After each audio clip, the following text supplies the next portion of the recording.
You're listening to The Jacob Valk Show.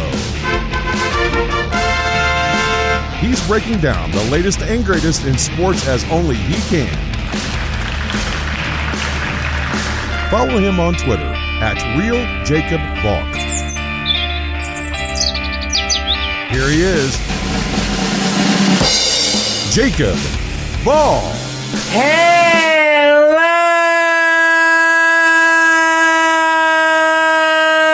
sports fans. Welcome to another edition of the Jacob Valk Show. I am Jacob Valk, and in advance of yesterday's franchise tag extension deadline, not a lot happened. Chris Jones we knew about, Myles Garrett we knew about, Dak Prescott was a big topic of conversation. I didn't talk about it a lot because what's the story? Should the Cowboys pay him? Of course they should pay him. I don't want to get into contract specifics. I mean, it's not worth it. But not a lot happened except for one signing. The Titans locking up Derrick Henry to a 4-year deal worth $50 million. That's $12.5 million a year for someone who led the NFL in rushes, rushing yards, rushing touchdowns, and rushing yards per game. You can't do much better than this if you're the Titans. This is a perfect extension. To put it into perspective, when you look at total value, he's fourth among all running backs, behind Ezekiel Elliott, Christian McCaffrey, and Le'Veon Bell. When you look at AAV, he's fifth behind McCaffrey, Elliott, Bell, and David Johnson. With the exception of David Johnson, Henry is in that conversation of best running backs in the NFL. Le'Veon Bell, when he signed that contract with the Jets, was widely regarded as one of the best running backs in the NFL, even though he had sat out a year. The contract was an overpay, but I knew why Mike McCagnon did it. I couldn't begrudge it too much. David Johnson is massively overpaid. We all know that. But when you talk about guys like McCaffrey and Elliott, Henry is in that conversation. He carried the Titans last year, no pun intended. Without question, he was their best player. He anchored them on their magical run to the AFC title game, where they came close to beating the Chiefs. Realize they had the lead in that game. In the playoffs last year, Henry averaged just under 150 rushing yards per game. It was one of the most dominant playoff performances I've seen in the NFL in a long time. Of course, the knock on him is that he's not a good receiving back. You know what? That's okay. I can live with that. The guy's such a fantastic power back that it's okay. I don't mind it. Henry's career high in catches was set last year. 18 catches for 206 yards and 2 touchdowns. All of that is a career high. I understand that's not good. I understand that the modern NFL says that you need a pass-catching running back. But Derrick Henry is so blasted talented, he makes it work. Great job by the Titans in locking up the people who they needed to lock up. They locked up Tannehill earlier in the offseason. The jury's still out on him. He needs to do it again this coming season. but it's very possible that he will. I don't think there's a question that Henry is going to continue being one of the best running backs in the NFL. This is a perfect contract for him. I don't want to hear that running backs shouldn't get this type of a contract. No. For a guy like Derrick Henry, he's earned it. Tell me what you would have paid him, if not what the Titans paid him. What would you have wanted? Like $9 million a year or something? He wouldn't have taken it. He's earned the right to be paid like he's one of the best running backs in the NFL because he is one of the best running backs in the NFL. He's in that Elliott and McCaffrey range. He just is. This is a perfect move for the Titans. I absolutely love it for him. I love it for Derrick Henry. He's getting compensated fairly. Great job all around to get this done at the buzzer. The Titans are set up incredibly well for the near future. Alright, it's time for decades of dumbass decisions.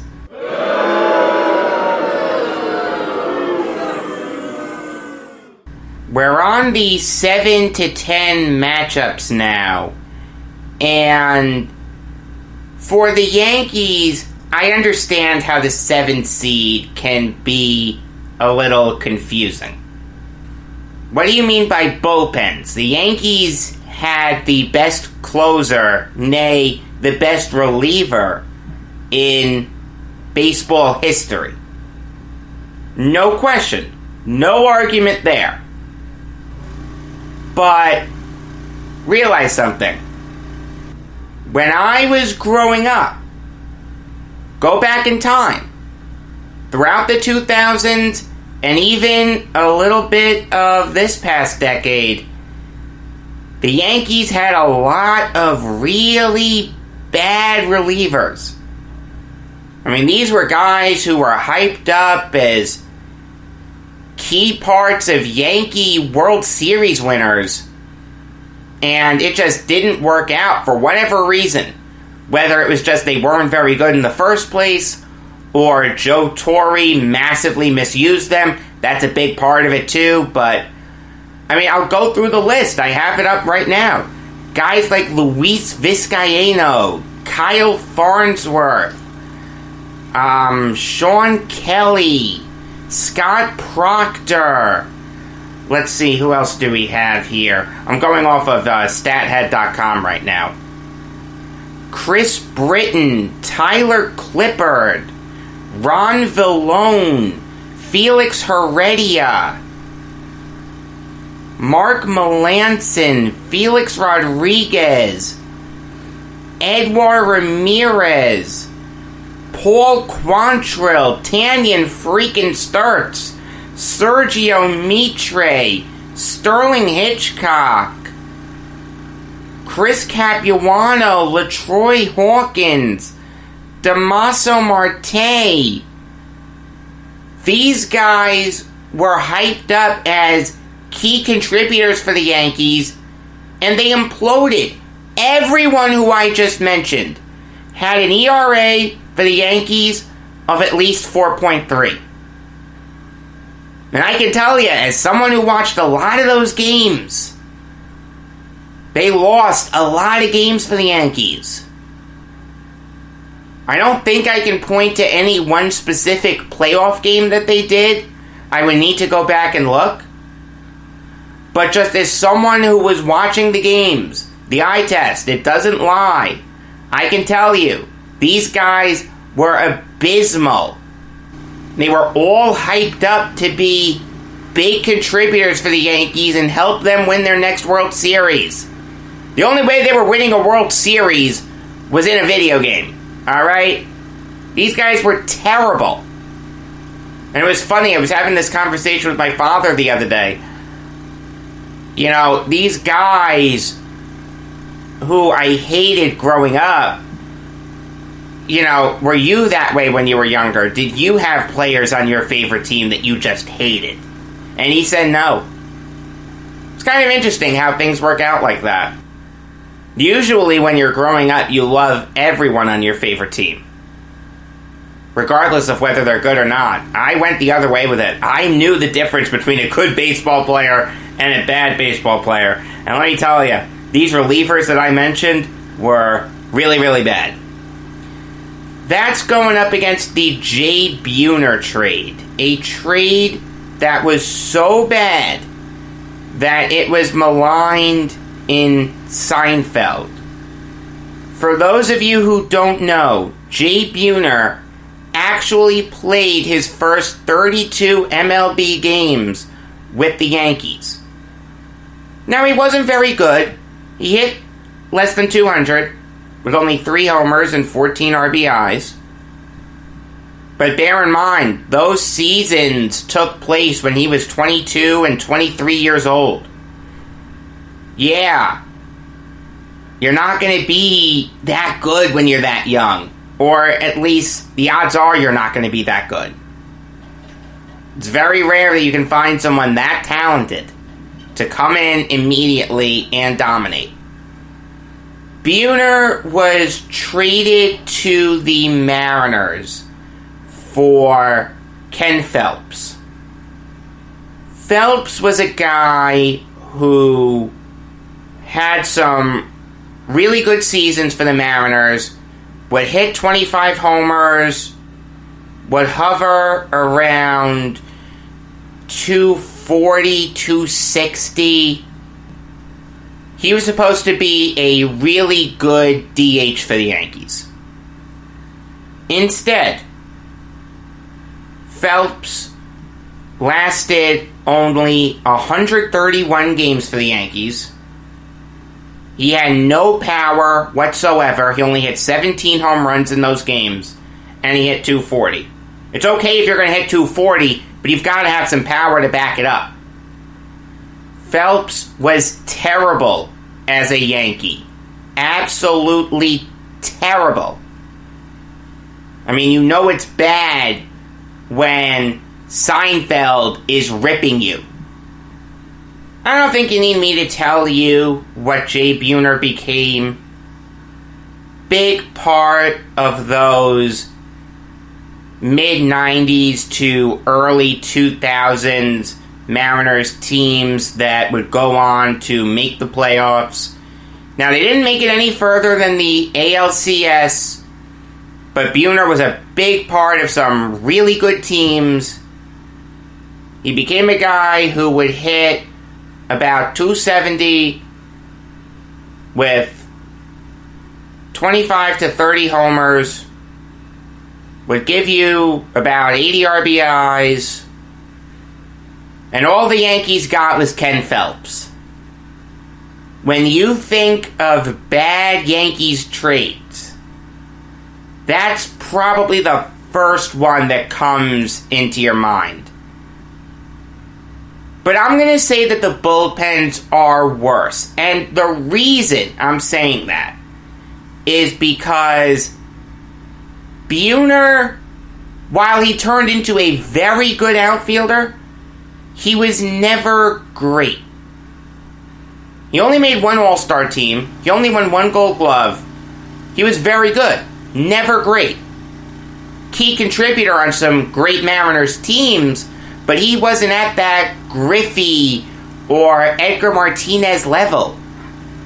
And the abysmal relievers that the Yankees had just resonate more with me than losing a good, not great outfielder. Would Buhner have helped the Yankees? Absolutely. But I don't think it's as bad as seeing guys who had no business being Yankees pitching for the Yankees. There's a standard that you need to uphold when you put on those pinstripes. Those guys couldn't do it. Now, Joe Torre didn't help him because he massively misused him. They went out there like every game. And that's not an exaggeration. It felt like they were out there every single game. I'm telling you, that's worse than the Buhner trade. Moving over to the Islanders now, we have the battle of two former Islanders stars. John Tavares leaving versus not paying Ziggy Palffy. Tavares, you don't need me to tell you about. We all remember it. The guy's the best player on the team. One of the 5 or 10 best players in hockey. Plays for a bunch of terrible Islander teams.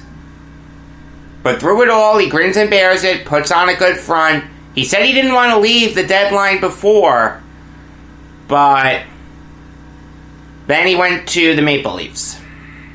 I remember where I was. McCarran Airport in Las Vegas. I was sitting at the gate, waiting to fly home.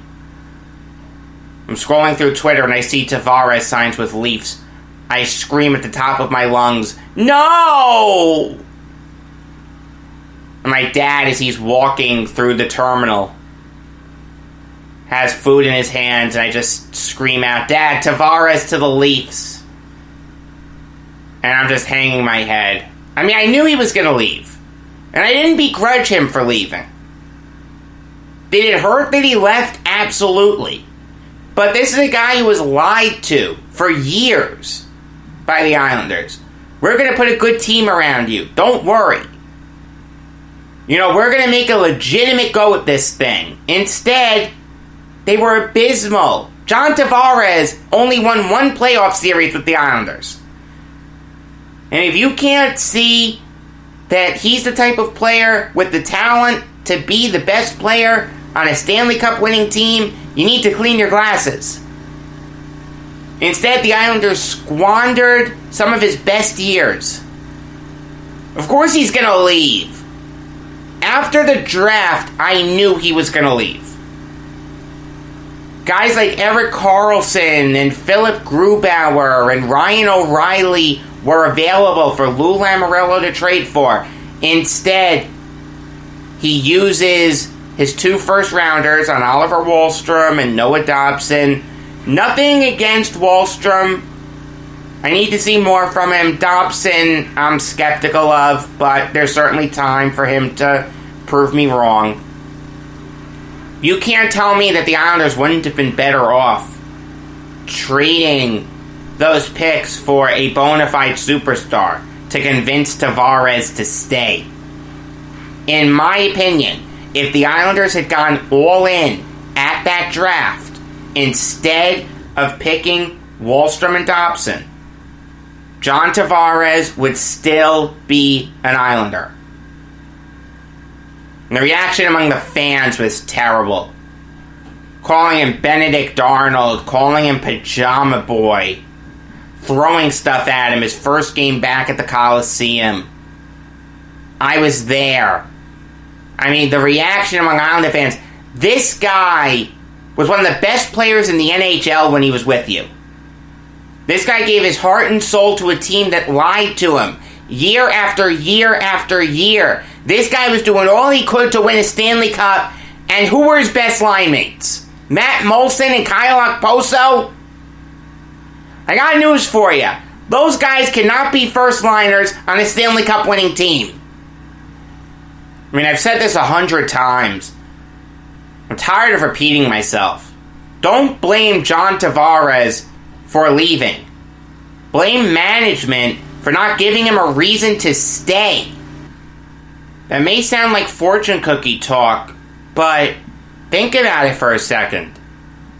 You're the best player on a team that loses year after year after year. They say to you, this is the year. We're going to take a massive step forward, and we're going to really go for this thing, and they never do. The moves they made didn't work. Tell me one move that the Islanders made when John Tavares was there that got them any closer to a Stanley Cup. Boychuk and Leddy? Is that it? I mean, even then, how did that work out? They've only won 2 playoff series with the Islanders. Jordan Eberle? 1 playoff series.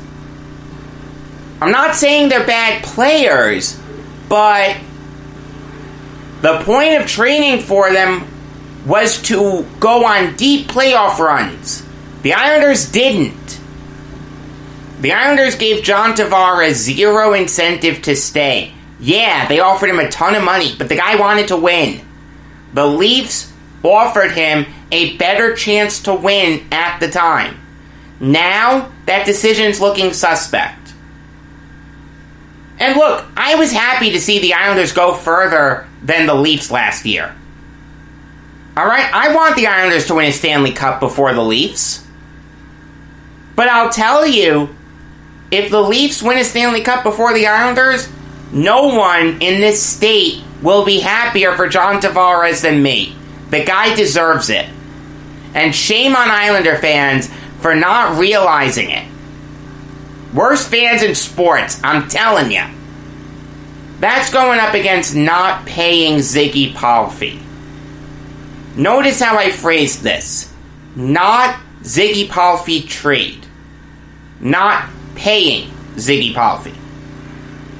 Mike Milbury gets some heat for trading Palffy. And look, the return that he got for Palffy was terrible. Olli Jokinen, Josh Green, Matthew Biron, and a first rounder, which would later become Taylor Pyatt. Olli Jokinen turned into a good player, so no complaints there. Josh Green did nothing in the NHL, and neither did Matthew Biron. The first rounder, which was used to select Pyatt turned into a decent player, but nothing incredibly special. The haul was underwhelming, but Milbury was forced to trade Palffy because the Islanders had 2 terrible owners. We talk about Charles Wang being a terrible owner. He was John Pickett at the beginning compared to these guys. Howard Milstein and Steven Gluckstern. 2 cheapskates. 2 guys who wanted to spend as little money as possible. If memory serves, Milbury told a story about how they asked him, could he build a team for $15 million? And then it became $10 million, and then it became $5 million. These guys made the Wilpons look like the Steinbrenners. I mean, whatever contract Palffy was going to get wouldn't have been enough. This guy was a superstar for the Islanders. This guy was an all-star for the Islanders and was a point-a-game player on some of the worst hockey teams you'll ever see. He wanted his money. I can't blame him. He didn't want an exorbitant amount or anything, but Milstein and Gluckstern just didn't want to pay him. So Milbury was forced to trade him. Don't blame Milbury for that. Blame Howard Milstein and Steven Gluckstern. Maybe I'm showing my age here, but just because I remember Tavares leaving and not Palffy being traded, I'm going to say that Tavares is worse. I don't know another way to differentiate between the 2. They were both Islander superstars, both homegrown guys. They left for 2 completely different reasons. Ultimately, I'm going to say Tavares is worse. I'll show my age. Moving over to the Jets, we have the 2010 AFC title game versus Drew Bledsoe's injury. The 2010 AFC title game featured the Jets going up against the Steelers. That was Mark Sanchez's second year. He took a major step forward. I'm not saying he was great that year, but he looked better than he did his rookie year. His completion percentage got a little better, not a lot, but a little bit. He threw for just under 3,300 yards He had more touchdowns than interceptions. Sanchez took a major step forward. He looked like he was going to be the Jets' franchise quarterback for a long time. The Jets go all in that offseason, trading for Santonio Holmes and Antonio Cromartie. They signed LaDainian Tomlinson. They signed Jason Taylor. I mean, I'll tell you, I picked the Jets to win the Super Bowl that year. I really did. And that decision looked pretty wise because they finished the year 11-5. Now, the Patriots finished that year 14-2. So the Jets had to play a wild card game. They had to travel to Indianapolis to face the team that beat them the year before in the AFC title game. This is one of the most underrated playoff games in recent NFL history. With under a minute left in the game, Adam Vinatieri kicks a 50-yard field goal to give the Colts a 16-14 lead. Immediately, every Jets fan just gets a sinking feeling. Oh, come on. This is the best team we've had since 98. And we're not even going to make it out of the first round? I'm telling you, that was going through everyone's mind. Antonio Cromartie thought differently. He had a 47-yard kickoff return. Mark Sanchez completed 3 big passes, 2 to Braylon Edwards, 1 to Santonio Holmes. Nick Folk lined up for a 32-yard field goal. Now, I remember having this conversation with my friend Jim. If it comes down to a last-second field goal, are you confident in Nick Folk? Truthfully, my answer was no. Folk was not great that year for the Jets. He converted 77% of his field goals, but from 40 yards out, he was 5 for 11. I was operating under the assumption that the game-winning field goal would be from many yards out. This was 32 yards. Folk could make this field goal. And sure enough, he didn't do his best Doug Bryan impression. He converted it, and the Jets won. Then they go on to face the Patriots in Foxborough. Throughout that game, the Jets played like the better team. The Patriots only had one lead that whole game. It was the first quarter. They led 3-0. After that, when LaDainian Tomlinson caught a 7-yard touchdown pass from Sanchez, the Jets never relinquished the lead. The one thing that sticks out to me in that game is the Sean Green touchdown run with less than 2 minutes left in the game. On the previous drive, Shane Graham had kicked a 35-yard field goal for the Patriots to bring them within 7. Naturally, they go for an onside kick. The ball squirted free past the initial scrum, but it was picked up by Cromartie, and he ran it back 23 yards. 2 plays later, Sean Green goes into the end zone for a touchdown, icing the game for the Jets. Doesn't matter that the drive after, Brady led the Patriots downfield for a touchdown. The Green touchdown is the most iconic moment of that game. And then they go on to face the Steelers.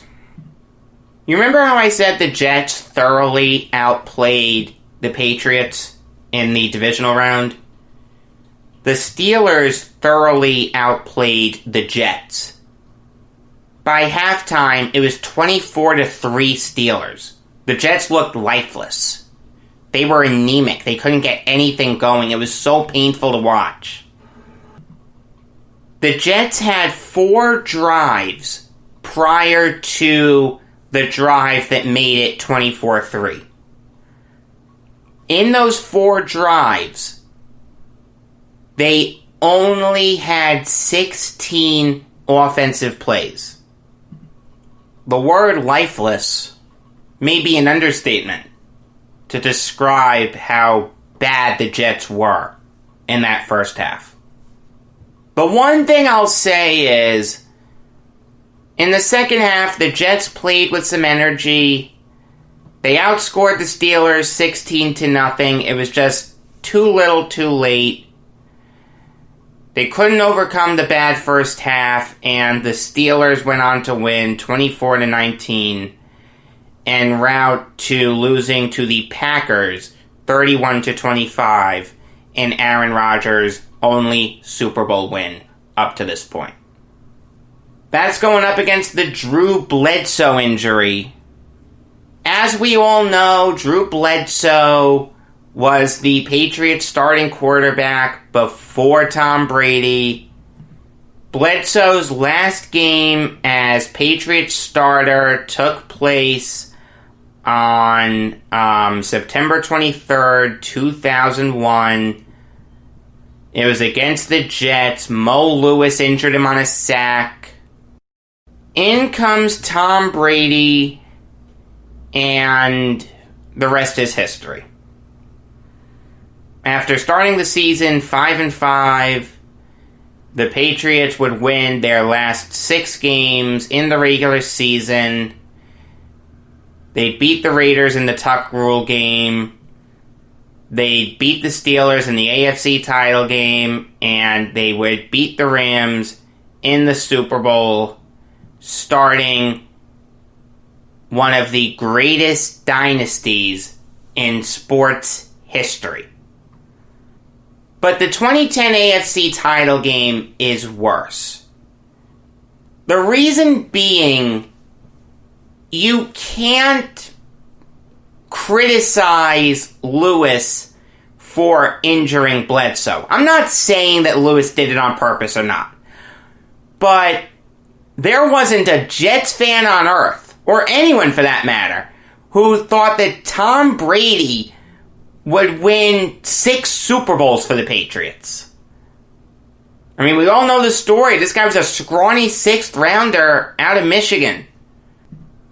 He needed something crazy to happen to see the field. Well, something crazy happened. But the 2010 AFC title game is worse.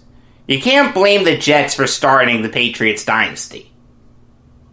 It just may have taken longer for it to get started. It was an inevitability. With Belichick and Brady together, it was just a matter of when, not if. Moving on now to the Nets. We have Jason Kidd as a coach versus Kittles over Kobe. Jason Kidd was hired as Nets head coach after the Nets lost to the Bulls in the 2012 Eastern Conference quarterfinals. I've talked about that previously. Kidd went from New York Knicks point guard to Brooklyn Nets head coach. But I'll tell you, there wasn't a Nets fan alive that wasn't elated to see Kidd coaching this team. Jason Kidd was the best player on those 2 Nets teams that went to the NBA Finals. Was he my first choice to be Nets head coach? No. But I'll tell you, when he was hired, I was happy as a pig in slop. I thought it was going to work. I believed it. I bought into the hype.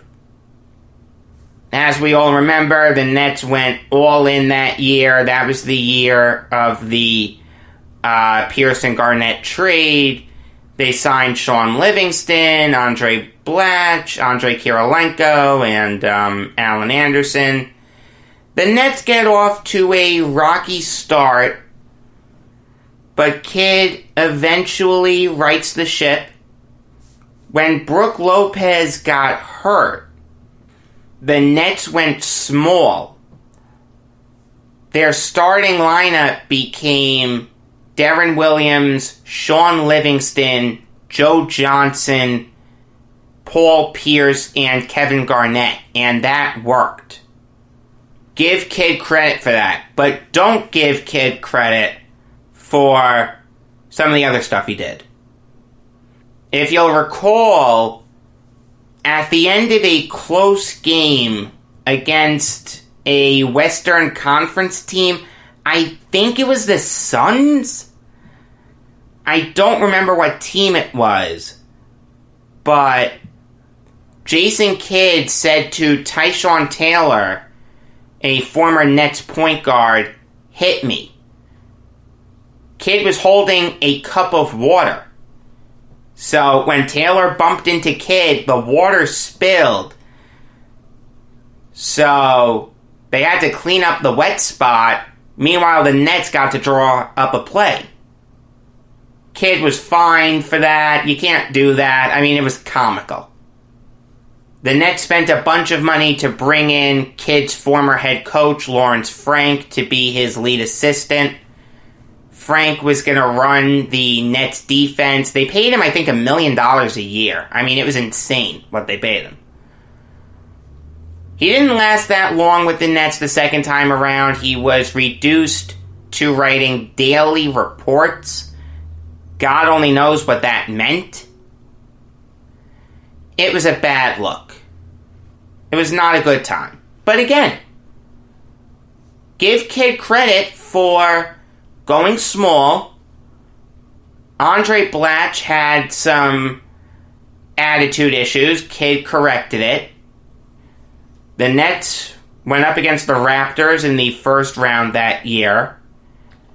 And while it was close, the Nets beat the Raptors to advance to the second round. Something they hadn't done since Kidd was still there in 06-07. Unfortunately for the Nets, they met the Miami Heat in the second round. Even though the Nets had swept the Heat in their season series that year, they were no match for the Heat in the playoffs. Game 1 was a blowout. Game 2 was a blowout. Game 3, give the Nets credit, they won.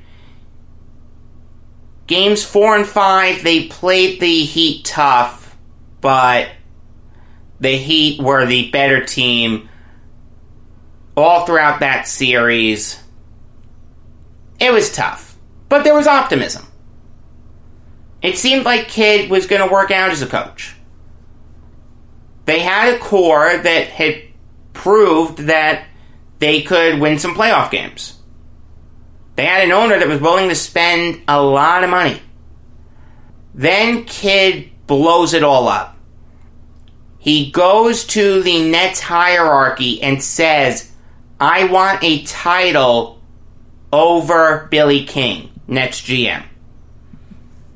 Hindsight being 2020, he should have gotten that title. But at the time, this guy was a first-year head coach. Going into his second year. He hadn't earned that. The Nets say no. Kidd wants out. He eventually goes to the Bucks for 2 second-rounders. And the Nets turn to Lionel Hollins. Hollins was not a great head coach for the Nets. He didn't have a bad first year, but his second year he was terrible. Let me tell you, that decision by Kidd to try to usurp Billy King soured his legacy to a lot of Nets fans. Evan Roberts, big Nets fan, killed Jason Kidd after that. I saw it on Twitter and I was panicking. My dad isn't a big basketball fan. So I called my friend Jim, who is a big basketball fan. He was on vacation. So I called him that night. and I said to him, "Hey, Jim, it's Jacob. I know you're on vacation, but I really need to talk to you. Please give me a call when you get this." I mean, it's a frantic message. He calls me the day after and says, "Hey, I heard something happened with Jason Kidd. I got your message. I'm assuming that's what this is about." And I said, "Yes." I told him what happened. Give him credit, because he let me vent. He was on vacation, but he laid low for me. I give him credit. I needed to talk to someone, and Jim was there. So I give him full credit. After that, he could hear how despondent I was. He took me out to lunch when he came back from vacation, and that's a true story. I love Jim for that. It's very tough now to think about Jason Kidd and all the great memories I have of him as a player without having that specter of him leaving for the Bucks hanging over him. That's going up against Kittles over Kobe. I've told this story before. In the 96 NBA draft, the Nets were in prime position to take Kobe Bryant. They needed a shooting guard. Whether it was Kobe Bryant not wanting to play in New Jersey, Calipari wanting Kerry Kittles more than he wanted Kobe, or a combination of the two, the Nets took Kittles. Now, Kittles had a good net career. If he had stayed healthy, he could have been a really good player. And he was a key contributor on those two Nets teams that went to the NBA Finals. But he wasn't Kobe. You don't need me to tell you what Kobe became. You know what Kobe became.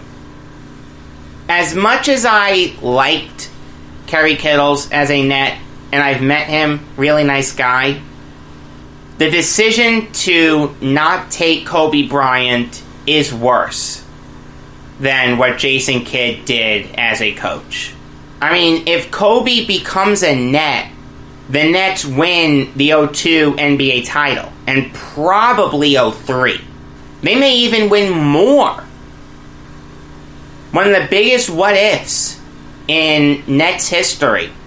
What could have been if John Calipari had taken Kobe Bryant over Kerry Kittles?